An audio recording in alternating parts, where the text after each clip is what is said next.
আসসালামু আলাইকুম প্রিয় শিক্ষার্থীবৃন্দ, সবাই ভালো আছো? ম্যাম আলহামদুলিল্লাহ, আপনি কেমন আছেন? আলহামদুলিল্লাহ, আমিও ভালো আছি।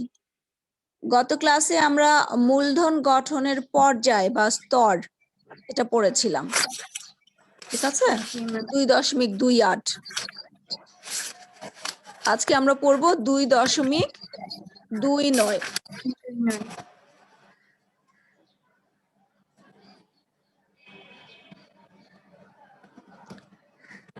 দেখতে পাচ্ছ সবাই? আমি স্ক্রিন শেয়ার করেছি, সবাই দেখতে পাচ্ছ কিনা? জি ম্যাম। আচ্ছা, যারা জয়েন করেছো তোমরা চ্যাট বক্সে রোল নাম্বারটা লিখে ফেলো।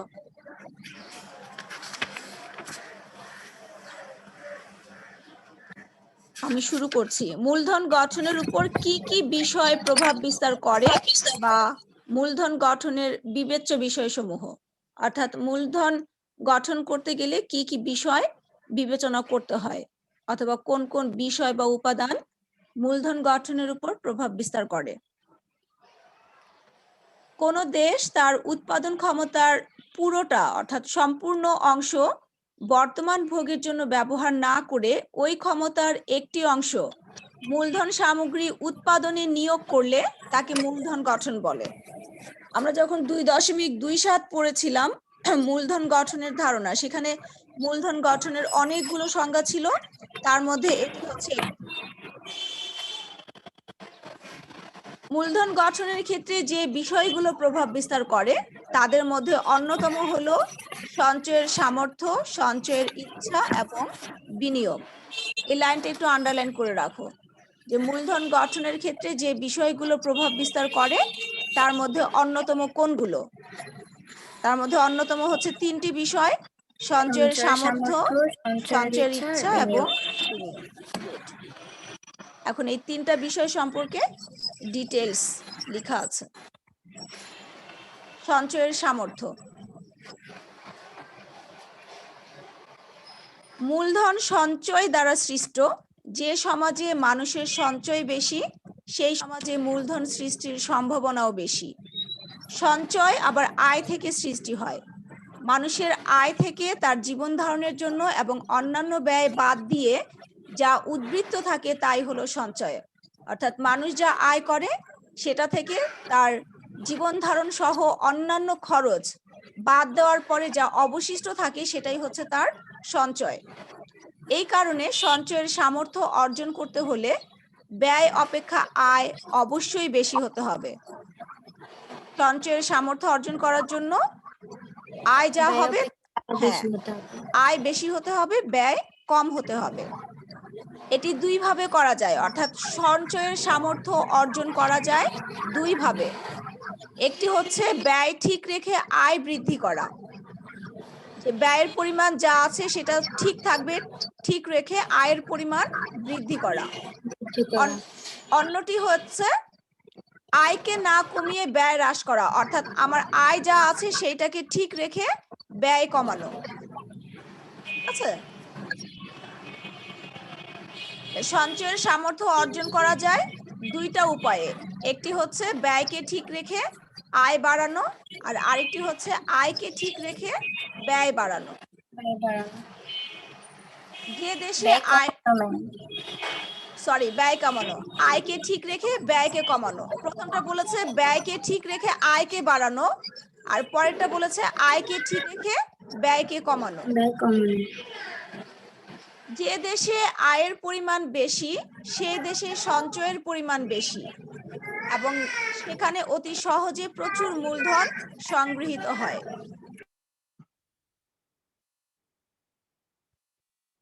সুমাইয়ার রোল নাম্বার লিখো।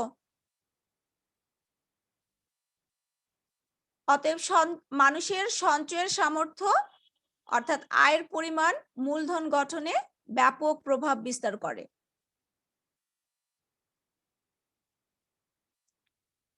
এরপরে বলেছে সঞ্চয়ের ইচ্ছা। কেবল সঞ্চয়ের সামর্থ্য থাকলেই মূলধন গঠিত হয় না, এর জন্য প্রয়োজন সঞ্চয় করার ইচ্ছা। কারণ সঞ্চয়ের ইচ্ছা ছাড়া কোনো অবস্থাতেই মূলধন গঠন করা যায় না। কোনো ব্যক্তি জীবনে প্রচুর আয় করতে পারে, কিন্তু প্রয়োজনে অপ্রয়োজনে এবং বিলাসিতায় এত পরিমাণ বেশি ব্যয় করে যে তার সম্পূর্ণ আয় খরচ হয়ে যায়। আবার দেখা যায় এমনও ব্যক্তি আছে যাদের আয় সীমিত, কিন্তু সঞ্চয়ের ইচ্ছা থাকায় সে ব্যয়ের ক্ষেত্রে মিতব্যয়িতার নীতি অনুসরণ করে। মিতব্যয়িতার নীতি মানে কি? যতটুকু ম্যাম আয় হবে, হ্যাঁ, আয় অনুযায়ী ব্যয় করা। ব্যয় করা, হ্যাঁ। ফলে তার দ্বারা সঞ্চয়ের সৃষ্টি হয়। সঞ্চয়ের ইচ্ছা আবার কতগুলো বিষয়ের উপর নির্ভর করে। তোমাদের বইতে 9টি বিষয় দেওয়া আছে যেগুলোর উপর সঞ্চয়ের ইচ্ছা নির্ভর করে। জি ম্যাম। প্রথমটি হচ্ছে দূরদৃষ্টি। ভবিষ্যৎ বিপদ আপদের কথা চিন্তা করে দূরদৃষ্টি সম্পন্ন ব্যক্তিগণ সঞ্চয়ের সৃষ্টি করে। এক্ষেত্রে ভবিষ্যতে ছেলে মেয়েদের লেখাপড়া, বিয়ে শাদী, নিজের ও পরিবারের অসুখ বিসুখ, বার্ধক্য ইত্যাদি নানান বিষয়ে চিন্তা ভাবনা করে দূরদৃষ্টি সম্পন্ন মানুষ হিসেবি হয় এবং সঞ্চয়ী হয়ে ওঠে। দূরদৃষ্টি অর্থাৎ ভবিষ্যতে কি হতে পারে সেটা বর্তমানেই অগ্রিম চিন্তা করা, এটাকে বলা হচ্ছে দূরদৃষ্টি। এখন ওই দূরদৃষ্টি সম্পন্ন মানুষ ভবিষ্যতের কথা চিন্তা করে বর্তমানে সে তার আয়কে হিসাব করে চলে, অর্থাৎ আয় অনুযায়ী হিসাব করে সে ব্যয় করে এবং সঞ্চয়ে উৎসাহিত হয়। এর পরেরটা বলেছে ক্ষমতা ও সামাজিক মর্যাদা লাভের আকাঙ্ক্ষা। ক্ষমতা ও সামাজিক মর্যাদা লাভের আকাঙ্ক্ষা থাকলে মানুষ সঞ্চয়ী হয়ে ওঠে, কারণ সঞ্চয় মানুষকে বিত্তশালী করে, অর্থাৎ অনেক ধন সম্পদের মালিক করে। আর ধন সম্পদ থাকলে ক্ষমতা ও সামাজিক মর্যাদা লাভ সহজ হয়।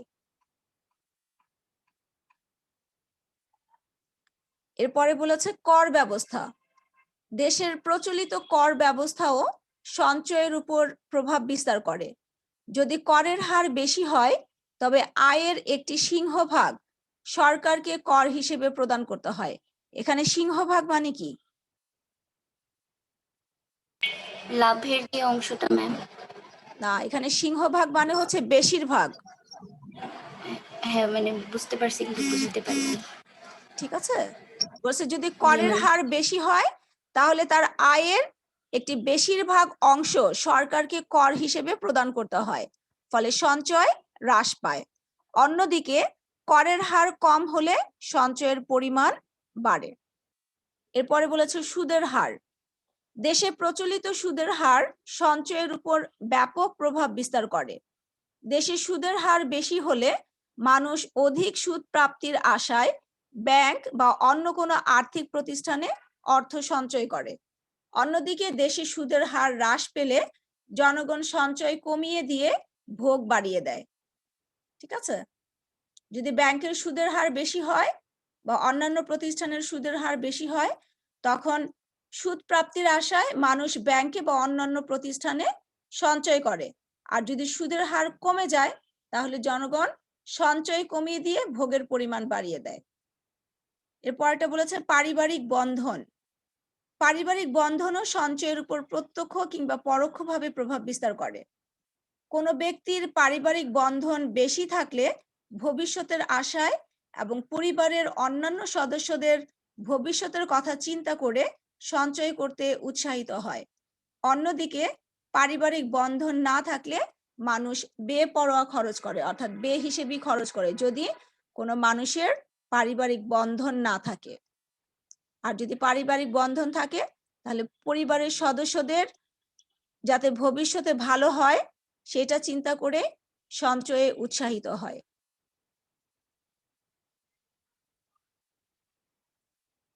এরপরটা বলেছে ধন লিপ্সা, অর্থাৎ অর্থের প্রতি আকাঙ্ক্ষা। অনেক লোক আছে যারা ধন লিপ্সায় পড়ে সঞ্চয়ে উৎসাহিত হয়, তবে এরা অনেকটা কৃপণ প্রকৃতির হয়। এরা বর্তমান ভোগকে ত্যাগ করে অনেকটা জোরপূর্বক সঞ্চয় গড়ে তোলে, অর্থাৎ বর্তমানে তার যা দরকার সেটা সে ভোগ না করে ভবিষ্যতের জন্য সঞ্চয় করে জোর করে। তবে এই ধরনের সঞ্চয় মূলধন গঠনে তেমন ভূমিকা রাখে না, কারণ এই প্রকৃতির মানুষ বিনিয়োগ করতে ভয় পায়। অর্থাৎ কোথাও টাকা জমা রাখা বা কোনো কাজে টাকা খাটানো, এই ধরনের মানুষ সেটা করতে ভয় পায়। এরপরে বলেছে জানমালের নিরাপত্তা। ব্যক্তির যান ও মালের নিরাপত্তার বিষয়টি বিবেচনা করে অনেকে সঞ্চয়ে উৎসাহিত হয় অথবা উৎসাহ হারিয়ে ফেলে। ব্যক্তি যদি মনে করে তার যান ও মাল ভবিষ্যতে নিরাপদে থাকবে, তাহলে সে সঞ্চয়ে উদ্বুদ্ধ হয়, অর্থাৎ উৎসাহিত হয়। অন্যদিকে ব্যক্তি যদি মনে করে ভবিষ্যতে এগুলো নিরাপদ নয়, তাহলে সে সঞ্চয়ে উৎসাহিত হবে না। এর পরেরটি বলেছে মূল্যস্তর। দেশের সামগ্রিক মূল্যস্তর সঞ্চয়ের উপর প্রভাব বিস্তার করে। দেশের দ্রব্যমূল্য বৃদ্ধি পেলে মানুষ সঞ্চয়ে আগ্রহ হারিয়ে ফেলে, কারণ এরূপ অবস্থায় জীবনযাত্রার ব্যয় দ্রুত বৃদ্ধি পায়। অর্থাৎ দেশের দ্রব্য সামগ্রীর মূল্য যদি বৃদ্ধি পায়, তাহলে মানুষ সঞ্চয়ে আগ্রহ হারিয়ে ফেলে। কেন? কারণ তার জীবনযাত্রার ব্যয় নির্বাহের জন্যই তখন মানুষ আর সঞ্চয় করতে পারে না। দ্রব্য সামগ্রী কিনতে গিয়েই তার আয়ের সমস্ত টাকা খরচ হয়ে যায়। অন্যদিকে মূল্যস্তর হ্রাস পেলে সঞ্চয়ের পরিমাণ বৃদ্ধি পায়। এরপরটি বলেছে শিক্ষা ও সামাজিক রীতিনীতি। দেশের শিক্ষা ও সামাজিক রীতিনীতিও সঞ্চয়ের উপর প্রভাব বিস্তার করে। দেশের জনগণ শিক্ষিত হলে তাদের মধ্যে দায়বোধের সৃষ্টি হয় এবং এই দায়বদ্ধতা থেকেই সঞ্চয়ের মানসিকতা গড়ে ওঠে। আর লাস্ট পয়েন্ট যেটা, যে সঞ্চয়ের যে মূলধন গঠনের ক্ষেত্রে যে বিষয়গুলো প্রভাব বিস্তার করে, তাদের মধ্যে অন্যতম হলো সঞ্চয়ের সামর্থ্য, সঞ্চয়ের ইচ্ছা এবং বিনিয়োগ। আমরা সঞ্চয়ের সামর্থ্য এবং সঞ্চয়ের ইচ্ছা এতক্ষণ পড়েছি, এখন আমরা পড়ব বিনিয়োগ, অর্থাৎ বিনিয়োগের সুযোগ সুবিধা। মূলধন গঠনের অন্যতম শর্ত হলো সঞ্চিত অর্থ বিনিয়োগ করা। তবে মানুষ যে কোনো জায়গায় বিনিয়োগ করে না। বিনিয়োগের সাথে জড়িত ঝুঁকি এবং উক্ত বিনিয়োগ থেকে প্রাপ্ত সুবিধা বিবেচনা করে বিনিয়োগ সিদ্ধান্ত গ্রহণ করে থাকে। তাই দেশে যদি ঝুঁকিহীন বা স্বল্প ঝুঁকি সম্পন্ন বিনিয়োগ সুবিধা বিরাজ করে, তাহলে সঞ্চিত অর্থ বিনিয়োগ করতে জনগণ উৎসাহিত হয়। আর এরূপ বিনিয়োগের মাধ্যমে মূলধন গঠন প্রক্রিয়া শেষ হয়। অর্থাৎ প্রথমে সঞ্চয়ের সামর্থ্য অর্জন করে, তারপরে সঞ্চয়ের ইচ্ছা করে, তারপরে সঞ্চিত অর্থ সে কোনো জায়গায় বিনিয়োগ করে, আর এই বিনিয়োগের মাধ্যমে মূলধন গঠন প্রক্রিয়া শেষ হয়। ঠিক আছে, এই ছিল আজকে আমাদের মূলধন গঠনের উপর কি কি বিষয়ে প্রভাব বিস্তার করে। আচ্ছা, এরপরে আরেকটা আছে, দেখো 2.30 অর্থ কি মূলধন, অথবা কখন অর্থকে মূলধন হিসেবে গণ্য করা হয় বা বিবেচনা করা হয়। এটা নিয়ে আলোচনা হয়েছিল তো। তাই কবে? ম্যাম ওই যে মানে মূলধন নিয়ে একবার কথা হয়েছিল না, তখন আপনি এটা দেখতে বলেছিলেন। মানে আমি ক্লাসে পড়াইনি, আমি বলেছিলাম এটা। আর যেটা পড়িয়েছি সেটা ছিল 2.31, দেখো মূলধন উৎপাদনের উৎপাদিত উপাদান, এটা ও পড়িয়েছি। হ্যাঁ, সরি 2.30 পড়াইনি। গুলিয়ে ফেলছি। হ্যাঁ, অর্থ কি মূলধন ব্যাখ্যা করো, অথবা কখন অর্থকে মূলধন হিসেবে গণ্য করা হয়। বলেছে অর্থ মূলধন কিনা এটি একটি বহুল জিজ্ঞাসা, অর্থাৎ সবাই এই প্রশ্নটি করে। এর উত্তর দেওয়ার জন্য অর্থ এবং মূলধন সম্পর্কে স্পষ্ট ধারণা থাকা প্রয়োজন। অর্থ হলো বিনিময়ের মাধ্যম, যার দ্বারা পণ্যদ্রব্য ও সেবা কর্ম ক্রয় বিক্রয় করা হয় এবং দেনা পাওনার নিষ্পত্তি করা হয়। এই লাইনটা আন্ডারলাইন করে রাখতে পারো। অর্থ কি বা অর্থ কাকে বলে? অর্থ হচ্ছে বিনিময়ের মাধ্যম, যার দ্বারা বা যার মাধ্যমে পণ্যদ্রব্য ও সেবা কর্ম ক্রয় বিক্রয় করা হয় এবং দেনা পাওনার নিষ্পত্তি করা হয়। আবার অর্থের মাধ্যমে সঞ্চয়েরও সৃষ্টি হয়। এটি দেশের সরকার কর্তৃক অনুমোদিত এবং সর্বজন স্বীকৃত। তাই বলা যায় অর্থ হলো দেশের সরকার কর্তৃক প্রচলিত দেনা পাওনা নিষ্পত্তির এমন একটি মাধ্যম যা সবার নিকট গ্রহণযোগ্য, মূল্যের পরিমাপক এবং সঞ্চয়ের বাহক। অর্থের এই সংজ্ঞাটিও আন্ডারলাইন করে রাখতে পারো। অর্থ হচ্ছে দেশের সরকার কর্তৃক প্রচলিত দেনা পাওনা নিষ্পত্তির এমন একটি মাধ্যম যা সবার কাছে গ্রহণযোগ্য, মূল্যের পরিমাপক এবং সঞ্চয়ের বাহক, অর্থাৎ যার মাধ্যমে মানুষ সঞ্চয় করতে পারে। বিশ্বের প্রতিটি স্বাধীন দেশে স্বতন্ত্র অর্থের প্রচলন আছে, যেমন বাংলাদেশের টাকা, ভারতের রুপি, আমেরিকায় ডলার, ব্রিটেনে পাউন্ড ইত্যাদি। এই লাইনটা আন্ডারলাইন করে রাখো, অনেক সময় বহু নির্বাচনী প্রশ্ন হতে পারে যে ব্রিটেনের মুদ্রার নাম কি, তখন আনসার হবে পাউন্ড। অন্যদিকে মূলধন হলো উৎপাদনের সেই উপাদান যা পুনঃ উৎপাদনে ব্যবহার করা হয়। অন্যভাবে বলা যায়, যে সম্পদ কোনো আয় সৃষ্টি করে অথবা উপার্জনে সহায়তা করে তাই হলো মূলধন। মূলধন মনুষ্য সৃষ্ট, অর্থাৎ মূলধন মানুষ সৃষ্টি করে। যে সম্পদ আয় সৃষ্টিতে ব্যবহৃত হয় কিন্তু প্রকৃতির দান, তা মূলধন হিসেবে গণ্য হয় না। এই দৃষ্টিকোণ থেকে ভূমি, অনুকূল জলবায়ু, খনিজ দ্রব্য ইত্যাদি মূলধন হিসেবে বিবেচিত নয়। আবার মানুষ সৃষ্ট সম্পদ কিন্তু পুনঃ উৎপাদনে ব্যবহৃত হয় না, তাও মূলধন নয়। এখন দেখা যাক অর্থ মূলধন কিনা। অর্থ মানুষ সৃষ্ট উপাদান এবং তা পুনঃ উৎপাদনে, অর্থাৎ পুনরায় উৎপাদনে ব্যবহৃত হলে তা মূলধন হিসেবে গণ্য হবে। তবে অর্থ যদি শুধুমাত্র ব্যক্তিগত বা পারিবারিক ব্যয় মেটানোর জন্য অথবা সঞ্চয়ের মাধ্যম হিসেবে অথবা মূল্যের পরিমাপক হিসেবে ব্যবহৃত হয়, তখন তা মূলধন হিসেবে গণ্য হবে না। কিন্তু ভোগের উদ্দেশ্য না নিয়ে উৎপাদন কাজে ব্যবহারের জন্য প্রয়োজনীয় উপায় উপাদান ক্রয়ের কাজে ব্যবহৃত অর্থকে মূলধন হিসেবে গণ্য করা হবে। অর্থাৎ শুধুমাত্র ব্যক্তিগত বা পারিবারিক ব্যয় মেটানোর জন্য যদি অর্থ ব্যয় করা হয়, তখন সেটা মূলধন হবে না। কিন্তু উৎপাদনের কাজে ব্যবহারের জন্য প্রয়োজনীয় উপায় উপাদান ক্রয়ের কাজে যদি অর্থ ব্যবহৃত হয়, তখন সেই অর্থকে মূলধন হিসেবে ধরা হবে।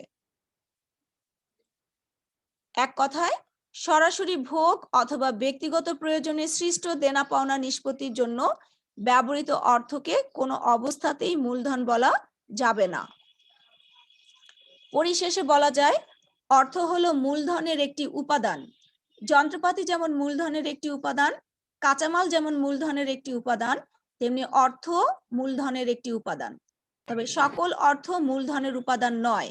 এটি নির্ভর করে কোন উদ্দেশ্যে অর্থ ব্যয় করা হচ্ছে। অর্থ যদি উৎপাদনের কাজে ব্যবহার করা না হয়, তবে তা মূলধন হিসেবে গণ্য হবে না। আবার অর্থ যদি উৎপাদনের কাজে ব্যবহার করা হয়, তবে তা মূলধন হিসেবে গণ্য হবে। তাই বলা যায়, অর্থ মূলধন কিনা এই বিষয়টি অর্থ ব্যয়ের উদ্দেশ্যের উপর নির্ভরশীল। অর্থাৎ কি উদ্দেশ্যে অর্থ ব্যয় করা হচ্ছে সেটার উপর নির্ভর করবে অর্থ মূলধন নাকি অর্থ মূলধন নয়, এই প্রশ্নের উত্তরের জন্য। ঠিক আছে? আচ্ছা, জি ম্যাম। অনুধাবনের প্রশ্ন একটু দেখো। এটা আগে আমি বলেছিলাম যে দাগিয়ে রাখো, আমরা পরে পড়ব।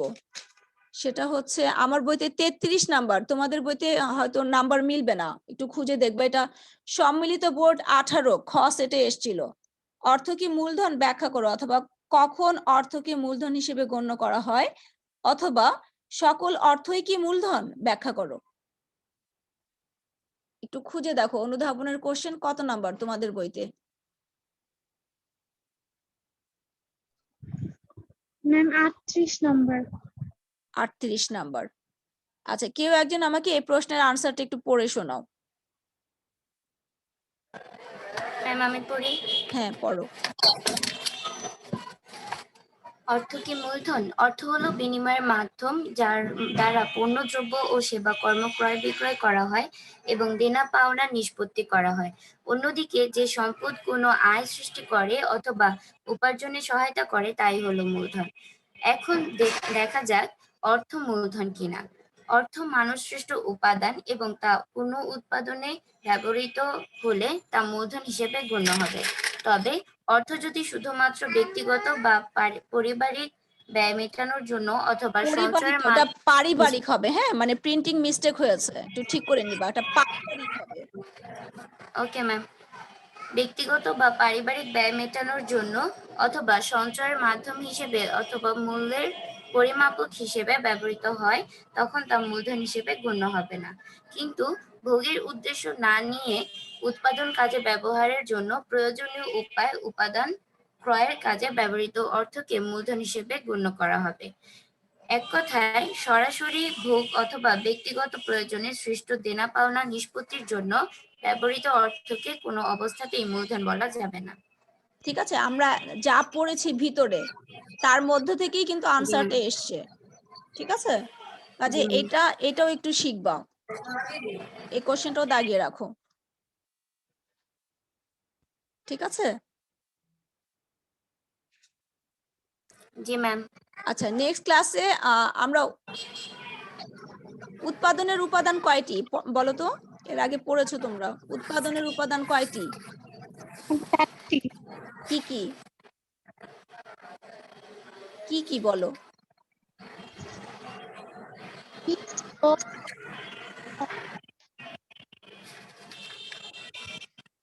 তোমার কথা বুঝতে পারছি না।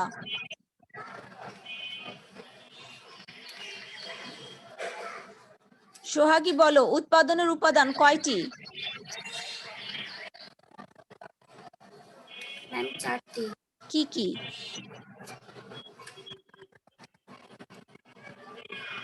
সেই 4টি উপাদান কি কি নাম বলো? ভূমি, শ্রম, মূলধন, সংগঠন। Very good. ভূমি, শ্রম, মূলধন, মূলধন, সংগঠন। এর মধ্যে 3টি উপাদান আমাদের পড়া কমপ্লিট হয়ে গিয়েছে। দেখো, ভূমি, শ্রম, মূলধন। মূলধন, হ্যাঁ, সংগঠন। নেক্সট ক্লাসে আমরা সংগঠন থেকে শুরু করব। আচ্ছা, তোমাদের বইতে মূলধনের দুটো বিষয় আছে, এটা তোমরা বাসায় একটু দেখে নিবা। বাংলাদেশে মূলধন গঠনের সমস্যা 2.32 আর 2.33 বাংলাদেশে মূলধন গঠনের সমস্যা সমাধানের উপায়। ঠিক আছে, এই দুটো বাসায় পড়ে একটু ধারণা নিয়ে রাখবা। ক্লিয়ার কথা? আচ্ছা, নেক্সট ক্লাসে আমি মূলধনের উপর একটু পরীক্ষা নিব, ক্লাস করব, তারপরে মূলধনের উপর ক্লাসের মধ্যেই ছোট্ট একটু পরীক্ষা নিব। ঠিক আছে, সবাই একটু খাতায় লিখে রাখো। 2.24